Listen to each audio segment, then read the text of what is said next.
Close your eyes for a moment and imagine losing everything that defines you. Your certainty, your reputation, your answers, even your sense of who you are. Imagine the ground beneath your beliefs beginning to crack, not because the world is ending, but because something inside you is trying to be born. 800 years ago, a man experienced exactly that kind of earthquake. He was not searching for fame. He was not trying to become the most quoted poet in the modern world. He was a respected scholar, a teacher of law and theology, disciplined, admired, stable. And then, one encounter shattered him. That man was Rumi, and the story of how a well-established religious scholar dissolved into a lover of the divine is not just history, it is a mirror. Because what happened to him can happen to anyone who dares to let love undo them. Rumi was born in 1207 in Balkh, in what is now Afghanistan, during a time of political instability and spiritual intensity. His father was a respected theologian, and from childhood Rumi was immersed in scholarship.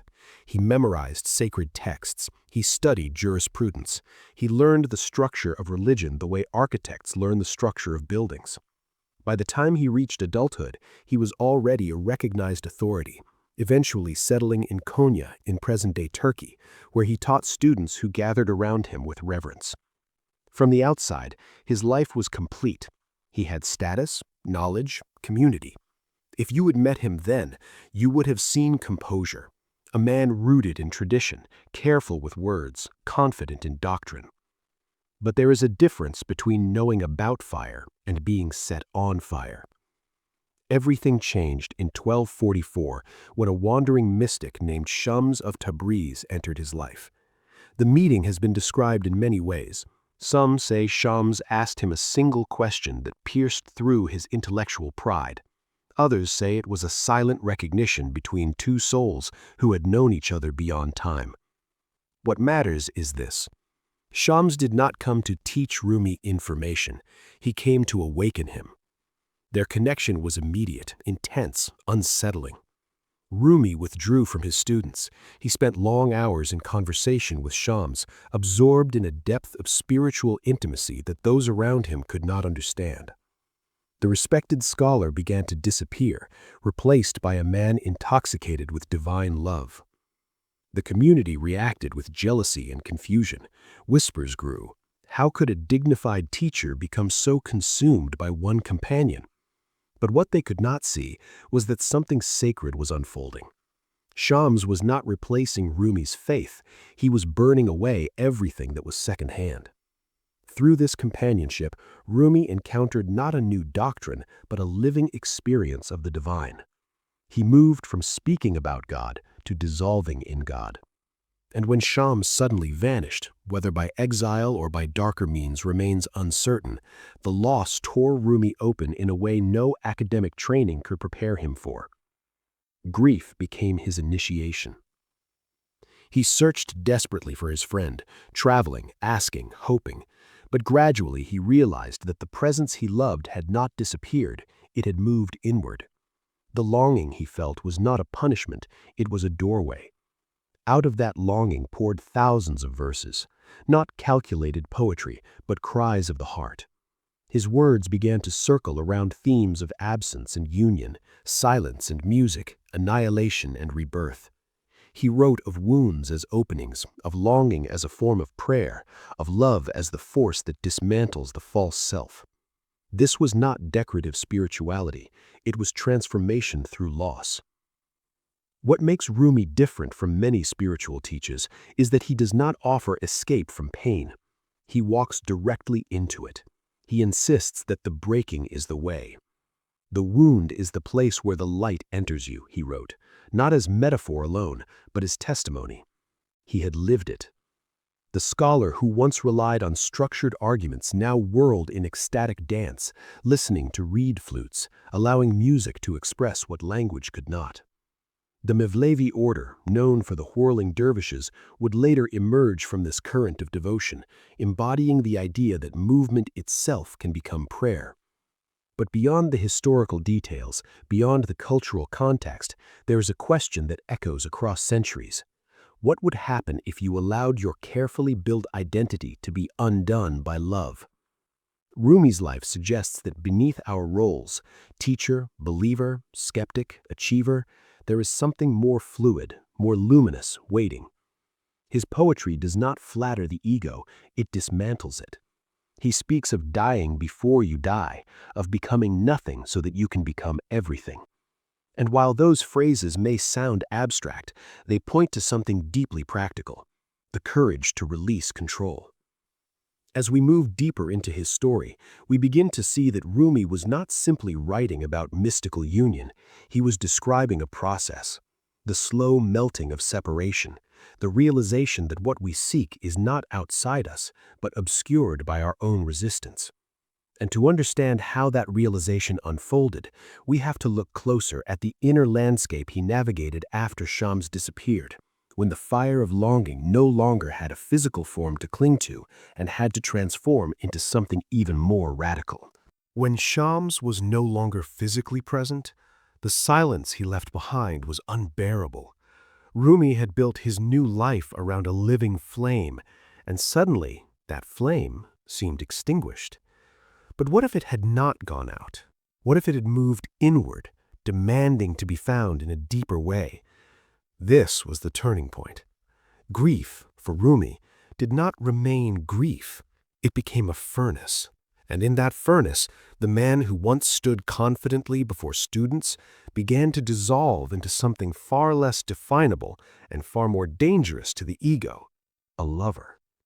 He began composing verses not as a scholar assembling arguments, but as a heart breaking open. These poems would later be gathered into what we now call the Divan-e-Shams, a collection named after the very man whose absence ignited it. Notice that he did not erase Shams from his story, he immortalized him. Because in Rumi's understanding, Shams was not just a person, he was a mirror. A mirror so clear that when Rumi looked into it, he could no longer see the boundaries between himself and the divine. When the mirror disappeared, he had to become it. This is where Rumi's message begins to shift from biography into something universal. He writes of longing not as weakness, but as the engine of awakening.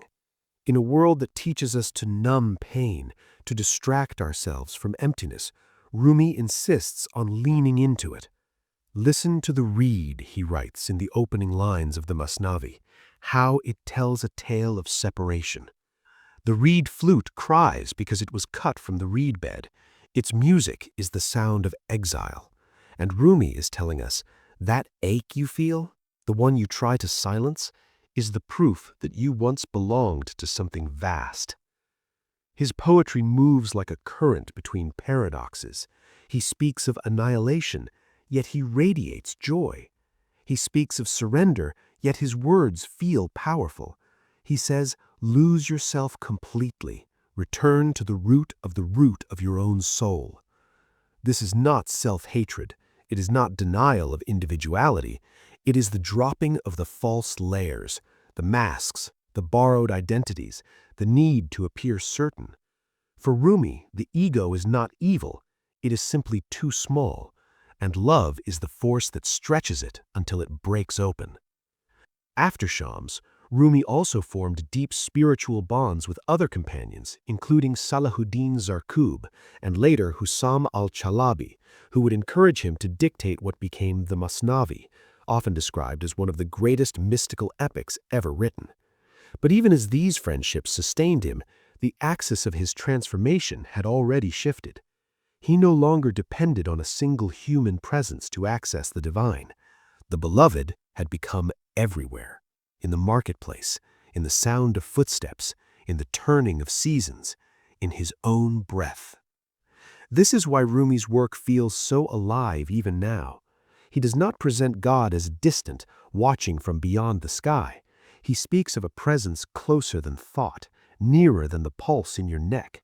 He dares to say that what you are searching for is also searching for you, that the longing itself is evidence of a hidden relationship. And this is where many misunderstand him. They reduce him to romantic quotes about love, detaching his words from their spiritual intensity. But Rumi's love is not sentimental. It is volcanic. It dismantles pride. It demands vulnerability. It asks you to stand unguarded before existence. Imagine the risk of teaching this in the 13th century within a structured religious society. Rumi was not rejecting Islam. He was diving into its mystical heart, into Sufism, where rituals are not abandoned but infused with ecstasy. He fasted, he prayed, he studied, but he also whirled. The turnings of the dervishes was not performance, it was cosmology embodied. One hand raised to receive from heaven, the other turned downward to give to the earth, spinning around the heart's axis. This movement symbolized a truth Rumi had discovered. The human being is a bridge between realms. And yet, despite the beauty of these images, his path was not constantly luminous. There were nights of doubt. There were misunderstandings. There were critics who viewed his devotion as excess. But Rumi had already crossed an invisible threshold. Once you taste direct experience, second-hand certainty no longer satisfies. He was no longer interested in winning debates. He was interested in dissolving separation. As his verses multiplied, so did their intensity. He wrote of being drunk without wine, burned without flame, silent yet overflowing with speech. Language itself began to strain under the weight of what he was trying to express. He used metaphors because literal statements could not contain the experience. He spoke of moths and candles, oceans and drops, taverns and intoxication. Each image pointed towards the same reality.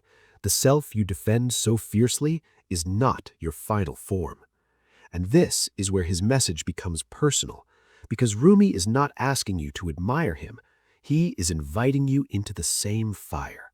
The question is not whether Shams existed exactly as the legends describe. The question is, who or what has entered your life to unsettle you?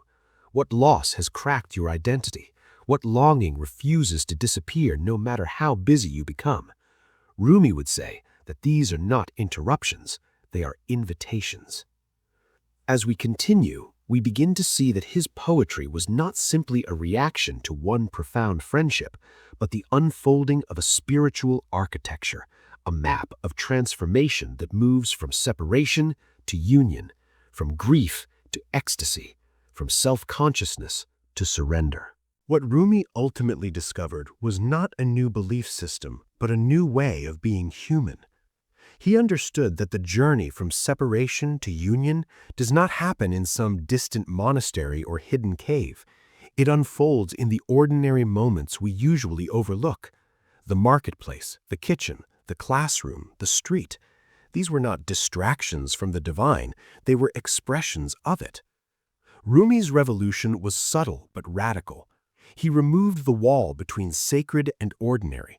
He dared to say that every breath is a doorway, every heartbreak a teacher, every encounter a mirror.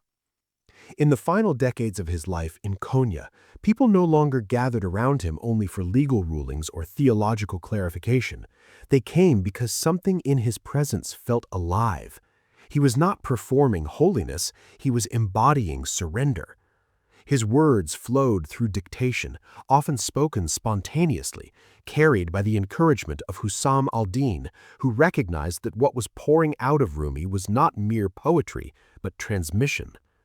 The Masnawi grew into 6 volumes, stories within stories, parables layered with symbolism, humor interwoven with piercing insight. Through tales of kings and beggars, animals and lovers, Rumi was quietly dismantling the illusion of separation. He spoke often of death, but not with fear. For him, death was reunion. When he approached the end of his earthly life in 1273, he called it his wedding night, the night he would meet the beloved fully. Imagine the depth of trust required to describe death not as extinction, but as consummation. And when he passed, people of different faiths attended his funeral, Muslims, Christians, Jews, because his message had transcended boundary. Love, when it is authentic, refuses to remain confined. But here is where his story stops being history and starts becoming invitation again. Rumi is not asking you to become a 13th century mystic. He is asking something far more unsettling and far more immediate. Are you willing to be undone? Are you willing to let love challenge the version of yourself you carefully maintain? Most of us spend years constructing identities, strong, competent, in control. Rumi spent years letting those constructions burn, and in the ashes he found something indestructible. He would tell you that the ache you carry is not a flaw in your design, it is a compass. That restlessness you feel when everything appears fine on the surface, that is the reed flute remembering the reed bed. The longing for connection, for meaning, for depth, that is not weakness, it is homesickness for the infinite. And the more you try to silence it with noise, the louder it becomes. Rumi's solution is almost offensive to the modern mind. Stop running. Turn toward the fire. Let it teach you. He says that beyond ideas of wrongdoing and right-doing, there is a field, and he will meet you there. That field is not moral indifference, it is a space beyond egoic judgment, where presence replaces performance. Imagine living from that place. Imagine responding instead of reacting. Imagine loving without calculating the return. This is not fantasy, it is practice. It is the slow dismantling of fear through awareness and surrender.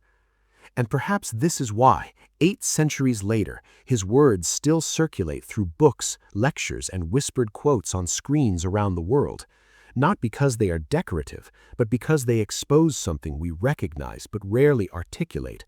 They remind us that beneath ambition and anxiety, beneath status and story, there is a current of being that cannot be owned, only entered. If this story stirred something in you, if even one sentence felt less like information and more like recognition, then stay on this path with me. Subscribe to the channel so we can continue exploring voices that challenge, unsettle, and awaken us. Leave a like if you felt the weight and the beauty of Rumi's journey, not as distant history, but as living possibility. And share this with someone who might be quietly carrying their own longing, someone who needs to hear that the breaking is not the end. Because in the end, Rumi's life was not about becoming the most quoted poet in the world. It was about dissolving into a love so vast that even centuries could not contain it. And the same question that confronted him still stands before us now, quietly, patiently, waiting for an honest answer. Will you remain who you have been, or will you allow yourself to be transformed?